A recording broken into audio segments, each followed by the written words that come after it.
Hello friends, welcome to my YouTube channel.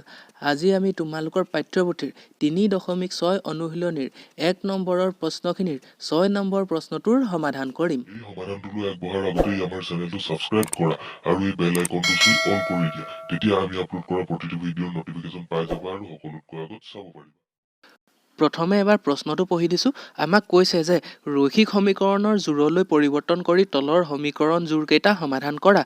আমাক ইয়াত সমীকৰণ জোৰটো দিছে 6x + 3y = 6xy আৰু 2x + 4y = 5xy। আমি এই সমীকৰণ জোৰটো ৰৈখিক সমীকৰণলৈ পৰিৱৰ্তন কৰি ইয়াক সমাধান কৰিব লাগে। আমি প্ৰথমে প্ৰথম সমীকৰণটো লৈ লৈছো 6x + 3y = 6xy।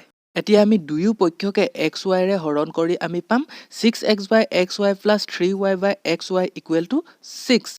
এতিয়া 6x/xy ত x কটাকটি গুচি যাব আৰু 3y/xy ত y কটাকটি গুচি যাব আৰু আমাৰ নেক্সট লাইনটো হ'ব 6y + 3x = 6। এইটো আমি সমীকৰণ 1 বুলি দি থলো। একেদৰে আমি আনটো সমীকৰণ 2x + 4y = 5xy লৈছো আৰু ইয়াকো দুয়ো পক্ষত xy ৰে হৰণ কৰি আমি পাম 2y + 4x = 5 আৰু এইটো সমীকৰণ 2 বুলি লিখি থলো। এতিয়া তোমালোকে মন কৰা, আমাৰ এই সমীকৰণ 1 আৰু সমীকৰণ 2 দুয়োটাতে 1/y আৰু 1/x আছে। গতিকে আমি 1/y = p আৰু 1/x = q ধৰি ললো আৰু এতিয়া আমাৰ সমীকৰণ 1 আৰু সমীকৰণ 2 এই দুটা হৈ যাব 6p + 3q = 6 আৰু 2p + 4q = 5। এতিয়া আমি এই সমীকৰণ জোৰটো বৰ্গগুণন পদ্ধতিৰে সমাধান কৰিম। ইয়াত a1 হ'ব 6, b1 3 আৰু c1 হ'ব -6। একেদৰে a2 2, b2 4 আৰু c2 হ'ব -5। এতিয়া আমি বৰ্গগুণন পদ্ধতি ব্যৱহাৰ কৰি লিখিম p = b1c2 - b2c1/a1b2 - a2b1 আৰু q = c1a2 - c2a1/a1b2 - a2b1। এতিয়া আমি ইয়াত মানবিলাক বহাই দিছো আৰু ক্যালকুলেশন কৰি পাম p = 1/2 আৰু q = 1। মই ইয়াত ক্যালকুলেশনবোৰৰ কথা কৈ দিয়া নাই কাৰণ তোমালোকেতো এইবিলাক জানাই আৰু সেইবিলাক কৈ থাকিলে ভিডিঅটো বহুত দীঘল হৈ যায় সেইকাৰণে।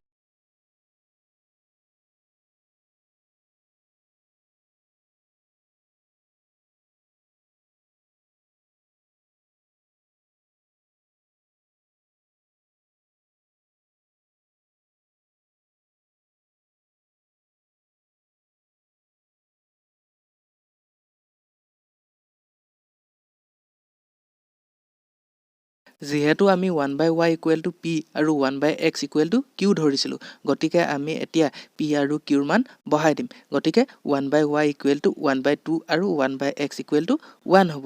এতেকে y = 2 আৰু x = 1 হ'ব। এইটোৱে আমাৰ সমাধানটো। এই সমাধানটো বুজি পোৱাত কাৰোবাৰ কিবা অসুবিধা হলে মোক কমেন্ট কৰি জনাবা আৰু সমাধানটো ভাল পালে চেনেলটো সাবস্ক্ৰাইব কৰিবা, ভিডিঅটো লাইক কৰিবা আৰু লগৰবোৰৰ সৈতে শ্বেয়াৰ কৰিবা।